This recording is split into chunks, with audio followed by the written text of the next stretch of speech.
Welcome to Weekly Investment Podcast bersama saya Ferdiansyah Putra dari Eastspring Investment Indonesia untuk Prudential Indonesia.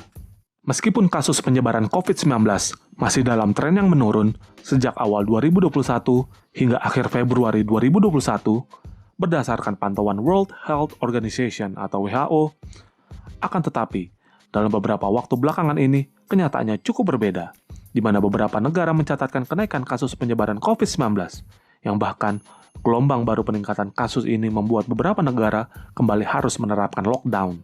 Beberapa negara yang kembali menerapkan lockdown diantaranya, yaitu Australia yang menerapkan lockdown untuk daerah Brisbane, Prancis yang akan melakukan lockdown di 16 wilayah termasuk Paris, Hungaria yang kembali memperlakukan lockdown sejak 8 Maret lalu ada Italia, salah satu negara yang paling terdampak COVID-19, kembali harus melakukan lockdown setelah adanya lonjakan kasus dengan ditemukannya varian baru corona yang diketahui lebih cepat menular.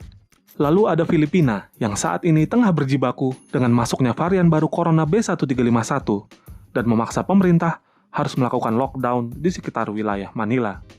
Belgia yang kembali harus menerapkan lockdown untuk mencegah penularan kasus infeksi COVID-19 dari varian baru. Lalu ada Jerman, di mana pemerintahannya memperpanjang kebijakan karantina atau lockdown seiring meningkatnya kasus COVID-19. Masa karantina diperpanjang hingga 18 April dengan penerapan yang ketat saat libur Paskah, dari 1 April hingga 5 April. Kanselir Jerman, Angela Merkel, mengingatkan bahwa Jerman perlu menghentikan pertumbuhan eksponensial dari gelombang ketiga virus corona yang melanda negaranya. Sementara dari benua Afrika, salah satu negara benua Afrika yang menerapkan lockdown adalah Kenya. Kasus positif COVID-19 di Kenya dilaporkan meningkat menjadi 22%, setelah sebelumnya dilaporkan meningkat 20% pada Januari lalu. Presiden Kenya, Uhuru Kenyatta, mengatakan bahwa lockdown akan diterapkan di ibu kota, yakni Nairobi dan sekitarnya. Kasus infeksi COVID-19 yang kembali meningkat dalam beberapa waktu belakangan ini tentunya menjadi perhatian khusus para investor di berbagai belahan dunia. Dampak dari peningkatan kasus ini cukup terasa di pasar saham, di mana pergerakan saham dalam beberapa waktu terakhir tidak mengalami akselerasi yang cukup berarti, baik di pasar saham negara maju maupun di negara berkembang termasuk di Indonesia.